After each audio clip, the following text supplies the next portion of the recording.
앞에 5개 주제는 저희가 이제 크게 보면 숲을 얘기를 했습니다. 부문별. 저희가 이제 지금부터 말씀드릴 부분은 나무 하나하나에 대해서 말씀드리도록 하겠습니다. 저희 센터에서는 지금 수산 종자 5개 품목을 포함한 25개 품목을 관측을 하고 있습니다. 그중에 제가 발표드릴 내용은 보시는 바와 같이 6개 대중성 어종에 대해서 말씀을 드리겠습니다. 우선 이번에 전망대를 준비하면서 느꼈던 점을 간단히 말씀드리고 6개 품목에 대해서 소개를 드리도록 하겠습니다.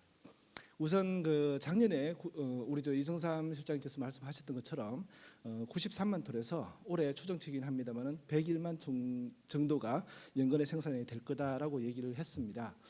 그중에 그 100만 톤 이하로 형성이 되던 가장 큰 원인 중에 하나가 오징어라고도 얘기를 했었고요. 그런데 저희가 6개 품목을 하면서 오징어 품목이 최근 5년 평균에 비하면 반토막이 맞고요. 예전에 한 5년 전에 비하면 거의 3분의 1로 줄어들었습니다. 특히 올해는 작년까지와 달리 10만 톤의 벽이 무너졌습니다. 그래서 나중에 말씀드리겠습니다만 오징어가 한 8만 9천 톤, 한 9만 톤 정도로 10만 톤 이하였다. 즉 한 1, 2년 전에 저희가 연근의 어획량이 100만 톤 이하로 떨어졌다고 해서 크게 이슈가 되었듯이 오징어만 본다면 10만 톤 이하가 10만 톤이 붕괴되었다라고 하는 게 가장 컸었고요.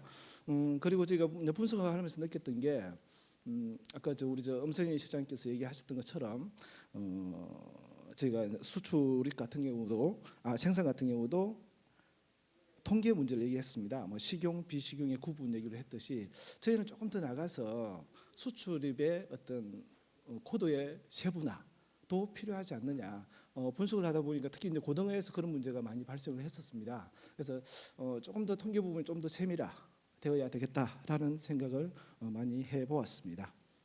예, 저희 그 자료는 페이지 93페이지부터 아닙니다. 363페이지부터 432페이지까지 저희 내용이 구성이 되어 있습니다. 예, 고등부터 말씀드리겠습니다. 저희 대중성 어종 수급 동향 및 이슈에 대해서는 저희 세 분의 연구진들과 같이 정리를 하였습니다. 우선 고등에 대해서 말씀드리겠습니다. 고등은 이제 이정삼 씨께서 말씀하셨듯이 올해 한 14만 톤 정도로 대폭 증가했습니다. 그중에서 특히 이제 그 구성별로 보면 작년까지는 소행어가 상당히 많은 비중을 차지했던 것이 올해는 중대어 비중이 한 42% 정도로 작년보다 2017년보다 높아졌다는 게 가장 큰 특징 중에 하나입니다. 이렇게 생산이 많이 되다 보니까 수입은 많이 줄었고요. 특히 이제 노르웨이 쪽에 냉동고등어 수입이 많이 감소했습니다. 반면에 수출은 상당히 많이 늘었습니다. 특히 이제 아프리카 쪽에 300g 이하의 작은 사이즈들이 수출이 많이 되어서 역대 최고치를 기록했다는 것이 가장 큰 특징입니다. 네, 그리고 가격은 킬로그램당 한 27,096원으로 전년 대비 22% 하락했습니다. 내용에 대해서는 연근회 쪽에서 말씀하셨던 그런 내용과 동일합니다. 네, 다음 갈치입니다. 갈치 부분은 작년 2018년 5만 톤으로 2017년 대비 감소했고요. 평년보다도 많은 수준입니다. 수입은 18,000톤, 전년 대비 감소했습니다. 그리고 수출은 2,000톤 정도로 전년 대비 증가했습니다. 네, 그리고 갈치 가격은 산지 가격은 킬로그램당 15,363원으로 전년 대비 25% 정도 하락을 했고요. 연초부터 생산이 원활해서 하락한 원인 중에 하나입니다. 특히 이제 중대형어 생산 또한 많았다는 것이 특징 중에 하나입니다. 소비자 가격은 패스하도록 하겠습니다. 오징어 부분입니다. 오징어는 방금 제가 서두에 말씀드렸던 것처럼 8만 9천 톤 정도로 대폭 감소했습니다. 즉 전년 대비 28% 정도 감소했고요. 이렇게 생산이 많이 감소하다 보니까 대중성 어종의 특성상 수입이 작년 대비 2017년 대비 37% 정도 증가했습니다. 이 부분은 뭐 국내 공급의 부족을 메우기 위한 이유였고요. 수출은 마찬가지로 8천 톤으로 2017년 대비 감소했습니다. 네. 그리고 가격은 그래프에서 보시는 것처럼 평년 또는 작년에 비해서 높은 수준을 유지했습니다. 산지가격 킬로그램당 5,963원으로 전년 대비 12% 상승했습니다. 3년 연속 연간의 생산량이 감소했고 2016년부터 시작된 가격 상승세가 지속적으로 이어지고 있습니다. 소비자 같은 경우는 오른쪽 그래프를 봐주시면 예년 5년 평균보다도 그리고 작년보다도 월 평균 소비자 가격이 상당히 높은 수준에 행성하고 있음을 확인할 수 있습니다. 네 번째입니다. 맹태 부분은 2018년 24,000톤으로 전년과 비슷했습니다. 수입은 40만 6천 톤으로 전년과 비슷했고요. 수출은 증가했습니다. 예. 그 소비자 가격은 2017년 대비 4% 상승했습니다.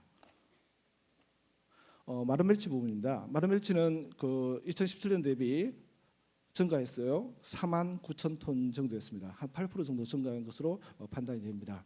반면에 수입은 40% 정도 감소했습니다. 마른 멸치 산지 가격은 킬로그램당 7,844원으로 전년 대비 하락했습니다. 이 부분은 생산이 늘어서 전년 대비 6% 하락한 것으로 판단이 되고요. 재고가 적어서 평년에 비해서는 30% 이상 높은 수준을 유지하고 있는 것이 특징입니다. 예, 마지막 참조기입니다. 참조기는 2018년 2만 3천 톤 정도를 생산했고요. 2017년 대비 21% 정도 증가했습니다. 그러나 평년에 비해서는 여전히 적은 수준을 보이고 있습니다. 수입은 2만 8천 톤 정도로 전년 대비 증가했습니다.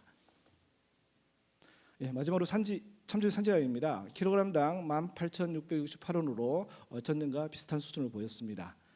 소비자 가격은 29,000원 정도로 전년 대비 상승했습니다. 그 외에는 자료를 참고해 주시기 감사하겠습니다. 그리고 저희가 양식 같은 경우는 저희가 모형을 통해 가지고 전망을 합니다만은 대종 같은 경우는 따로 전망을 할 수가 없습니다. 그래서 올해 2019년에 어떤 일들이 어떤 이슈들이 주로 있을까라고 저희 나름대로 정리해 본 부분입니다. 크게 두 가지로 정리를 했고요. 우선 첫 번째는 수산자원관리 정책의 강화가 필요하다라는 제목을 뽑았습니다. 즉 규제를 강화할 필요가 있다라고 하는 부분을 하나를 뽑았었고요. 그중에 TAC 제도가 강화되고 있는 부분입니다. 구체적으로 보면 고등어, 오징어 같은 경우는 TAC를 축소하는 걸로 결정이 되었고요. 그리고 오징어 같은 경우는 TAC, 오징어 쌍거리 대행 서인망 같은 경우는 TAC 시범 도입을 실시하는 것으로 얘기가 되고 있습니다. 그리고 갈치 참조기는 TAC 시범 도입을 추진 중에 있고요. 멸치는 그에 대한 논의가 지금 진행되고 있습니다. 그리고 두 번째는 의액 규제를 강화하고 있다고 하는 부분입니다. 특히 갈치 같은 경우는 의액 금지 체장이 21cm로 상향되고 있고요. 향후에도 25cm까지 더 강화하는 방향으로 틀을 잡고 있습니다. 그리고 맹태의 경우는 포획 전면 금지 입법을 추진 중에 있습니다. 그리고 아까 소비자 참여형 같은 경우는 이전에 발표했던 주제와 동일합니다. 그리고 두 번째는 수산물 안전성 수급을 위한 다각화 노력이 필요하다는 부분을 저희가 뽑아봤습니다. 1주제에서 말씀드린 것처럼 소비 부분의 안정성 부분과 동일한 내용입니다. 그래서 수산물의 고부가 가치와 그리고 해외 시장 개발 등 공급처 확대 필요, 그리고 마지막은 의액 수산물 양식화 등을 뽑았습니다. 특히 이제 의액 수산물 양식화 부분은 참조의 부분이 전남을 중심으로 양식이 대중화보다는 이제 시작되고 있다는 부분을 뽑아 보았습니다. 예, 이상으로 대중 부분을 발표를 마치겠습니다. 감사합니다.